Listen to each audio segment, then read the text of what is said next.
Salam et bienvenue sur ma chaîne, merci beaucoup d'avoir cliqué sur cette vidéo. Aujourd'hui, comme tu l'auras vu au titre, nous allons parler de psychopathe. Je vais essayer de t'expliquer ce qu'est un psychopathe, les causes et les symptômes de la psychopathie, entre autres. L'étiquette psychopathe est utilisée de manière assez facile par les corps judiciaires, les avocats, les policiers, les juges, les victimes elles-mêmes. Et cette étiquette est utilisée, à mon sens, de manière à ce que cela voudrait dire profane, incorrigible. Commençons donc par énumérer quelques faits sur la psychopathie. Tout d'abord, il faut savoir que la psychopathie est différente de la psychose, trouble qui cause aux personnes qui sont atteintes de voir la réalité différente de la nôtre. Autre information, il faut savoir aussi que les personnes borderline peuvent également être psychopathes. Autre fait, mais je pense que ça tout le monde est au courant, il faut savoir que de nos jours, la psychopathie n'est toujours pas comprise à 100%, mais ce n'est pas seulement le cas de la psychopathie, beaucoup de troubles mentaux sont encore incompris de nos jours, et nous allons voir au fil de cette vidéo que malgré l'avancée du temps, nous avons beaucoup plus d'informations qu'auparavant, mais ce n'est toujours pas assez afin de comprendre ces troubles mentaux-là. Qu'est-ce que la psychopathie ?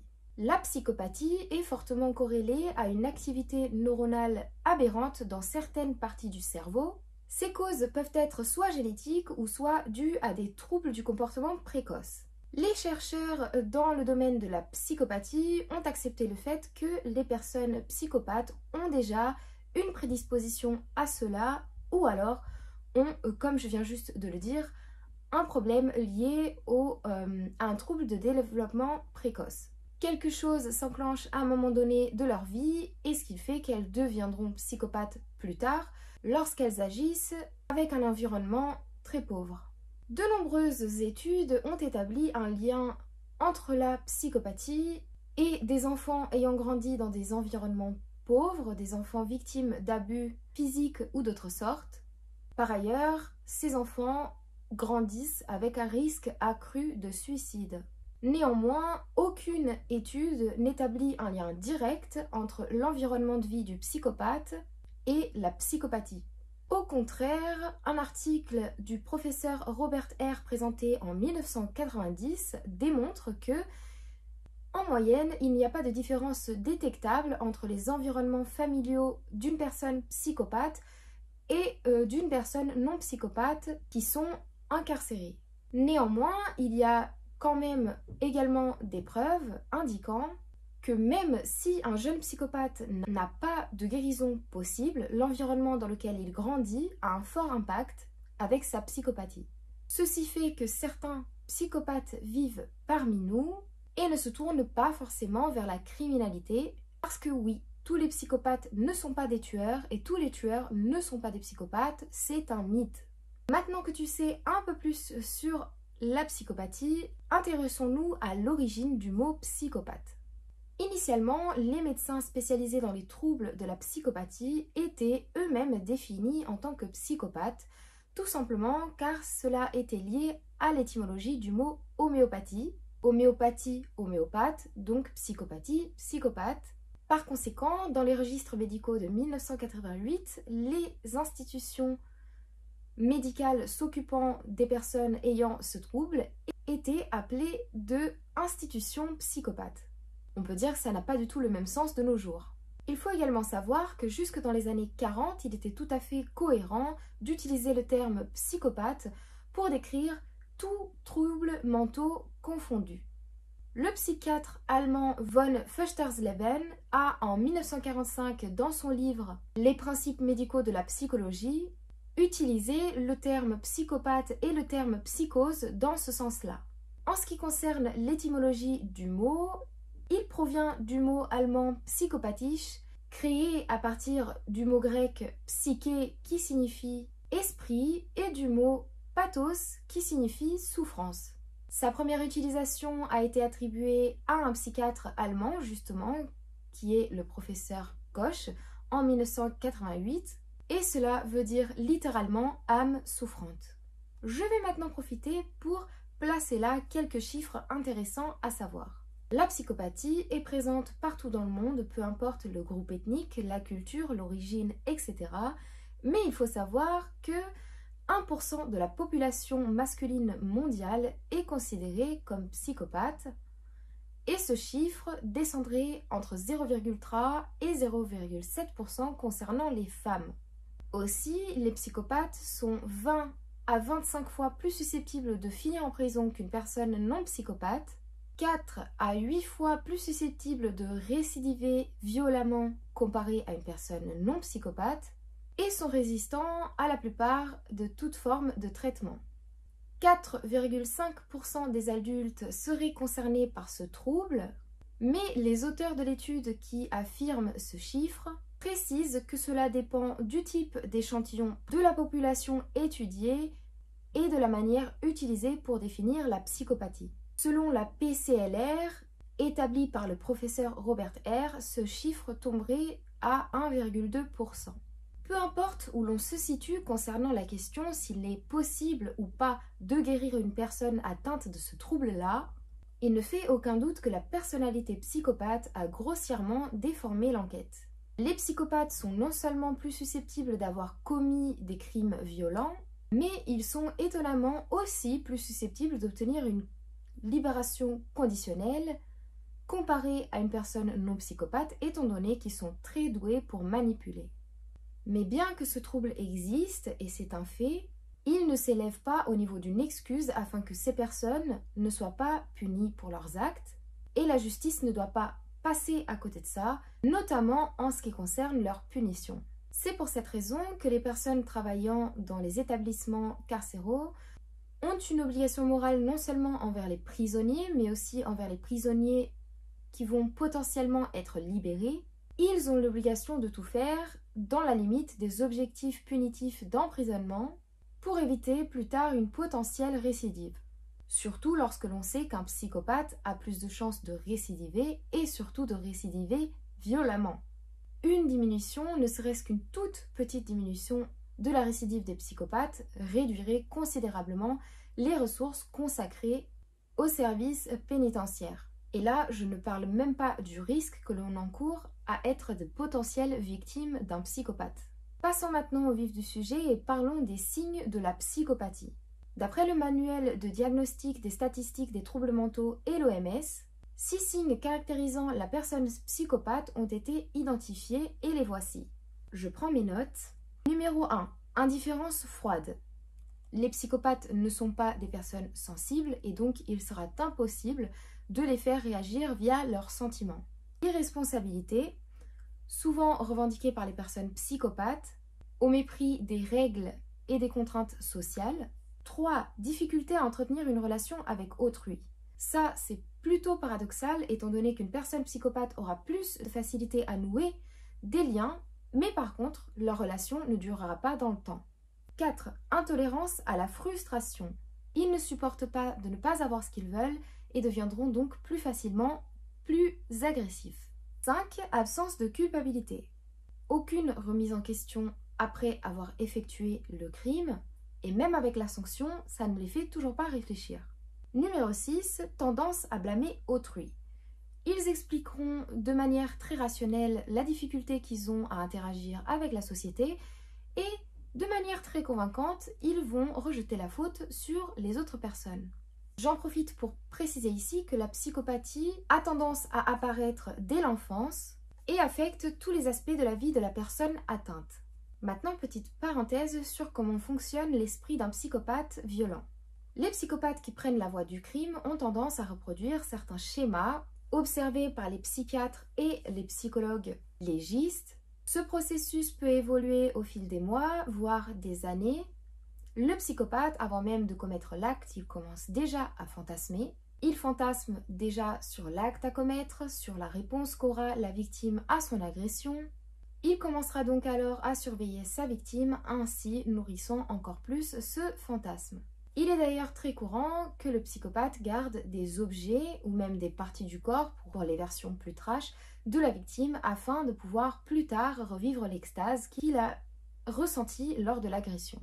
Dans la plupart des cas, les psychopathes ont tendance à réduire leur intervalle d'attaque, ce qui va permettre de commettre de plus en plus de crimes et donc de perfectionner leur méthode. Une étude révèle par ailleurs que le taux de prisonniers est 2 fois plus élevé chez les personnes psychopathes que chez les personnes non psychopathes.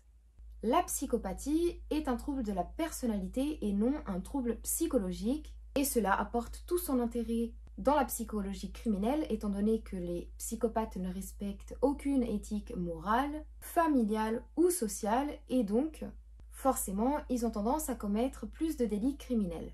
Et puisque ce sont des personnes sans aucune stabilité émotionnelle, ils sont donc aussi plus enclins à commettre des crimes violents. Des faits qui devraient être bien évidemment pris en compte lorsqu'il s'agit de discuter de leur potentielle libération. Maintenant, parlons du sujet qui m'a fait me décider de tourner cette vidéo. L'échelle du mal. Le professeur Michael Stone a créé une échelle qui classe les psychopathes, les tueurs en série et les meurtriers selon leur niveau de cruauté. Cette échelle comporte 22 niveaux. Le premier concernant les personnes lambda agissant sous légitime défense et le dernier représentant les psychopathes tortionnaires. La plupart des homicides sont classés dans les parties inférieures de l'échelle étant donné qu'il s'agit pour la plupart d'actes impulsifs. Et sur cette échelle, la psychopathie va du niveau 9 au niveau 22. La ligne 9 concernant les amants jaloux ayant des traits de psychopathie et la ligne 22 concernant les psychopathes tortionnaires dont la principale motivation est la torture, dont la plupart contient aussi une motivation sexuelle, que ce soit conscient ou non. Depuis que le professeur a prouvé avec cette échelle que la psychopathie est un trait présent lors des crimes commis les plus graves, les plus trash et les plus malveillants, il ajoute à cette échelle la liste du professeur Robert Hare, et cette liste est séparée en 2 facteurs, le facteur 1 étant la personnalité du psychopathe et le facteur 2 étant son comportement. Dans la liste du facteur 1, voici les traits qui y sont présents. 1. Charme superficiel, séducteur, manipulateur. 2. Concept grandiose de l'estime de soi, veut toujours être au-dessus des autres. 3. Mensonge pathologique. 4. Trompeur et manipulateur. 5. Absence de remords et culpabilité. 6. Émotions superficielles, il montre des émotions qu'en réalité il ne représente pas, il ne ressente pas. 7. Insensibilité et manque d'empathie. Et 8. Ne pas assumer la responsabilité de leurs actes.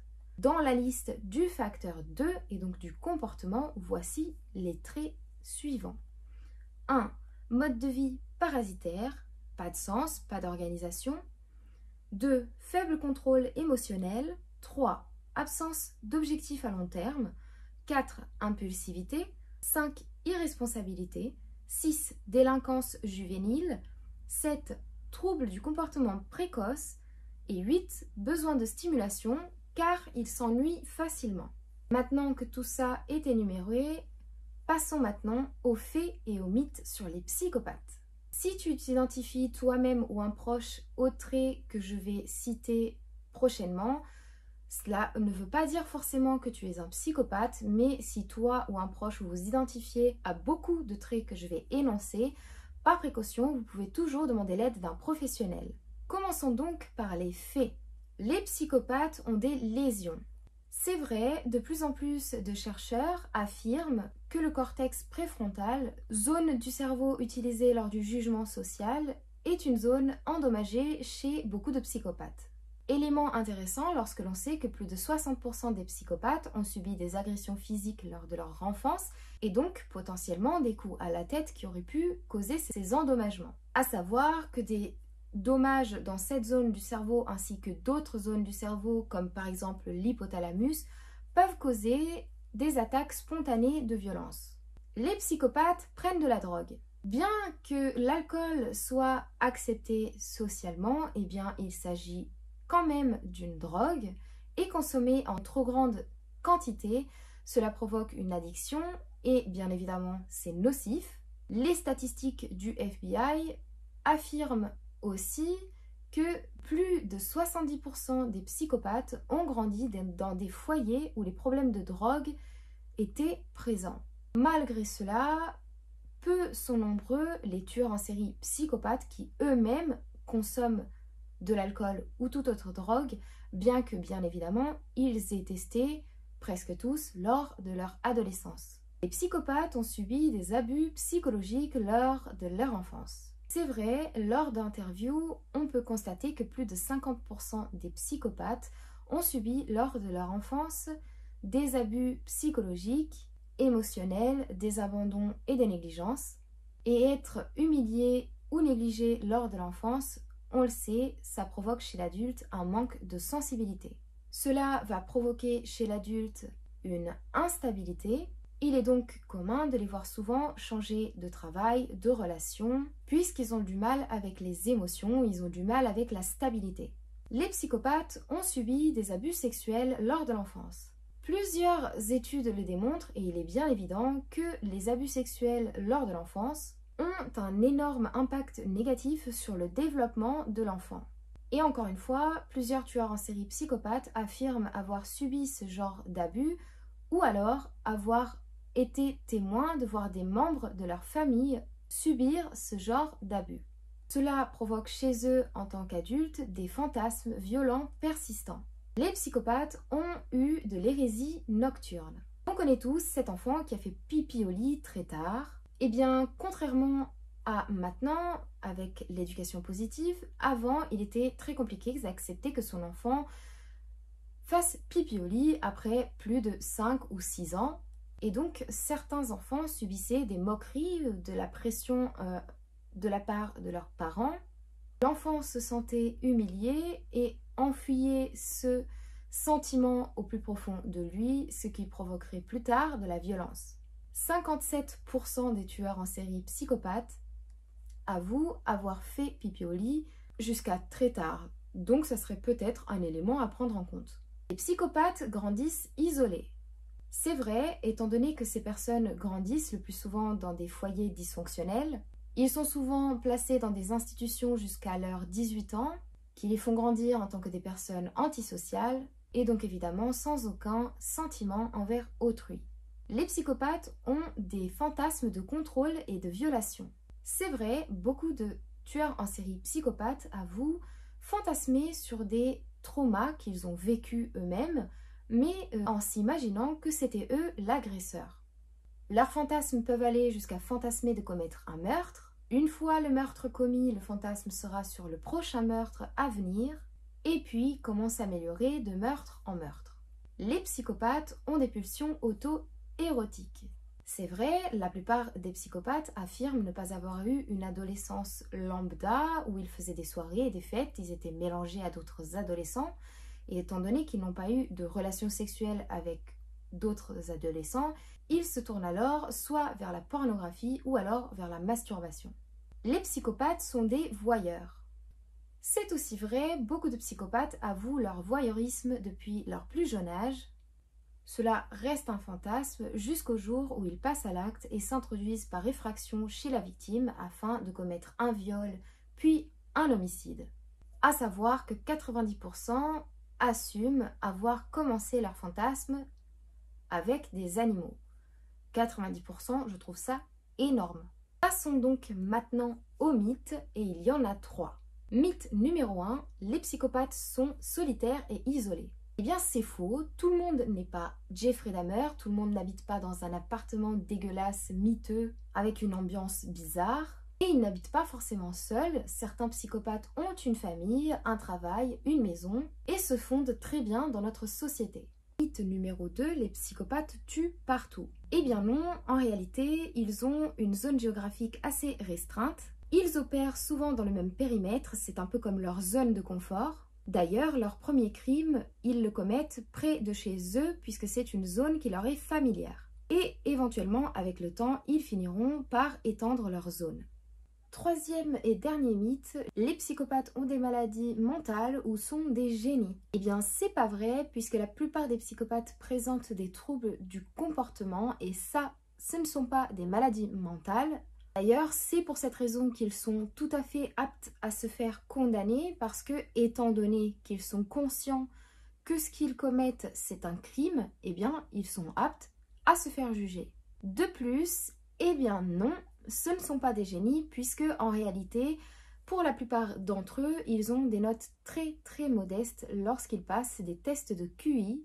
La seule raison pour laquelle ils sont difficiles à capturer par les autorités, ce n'est pas dû à leur intelligence, c'est dû au fait que, étant donné qu'ils réduisent leur intervalle d'attaque, eh bien forcément ils commettent plus de crimes et donc se perfectionnent et laissent moins de traces, moins de pistes, et donc forcément ils sont plus difficiles à attraper. Et voilà, cette vidéo touche à sa fin. J'espère que la vidéo t'a plu. Je t'invite à liker, partager, commenter et surtout à t'abonner à la chaîne pour me soutenir. Je te remercie d'avoir regardé cette vidéo et je te dis à la prochaine vidéo, très bientôt j'espère. Bye!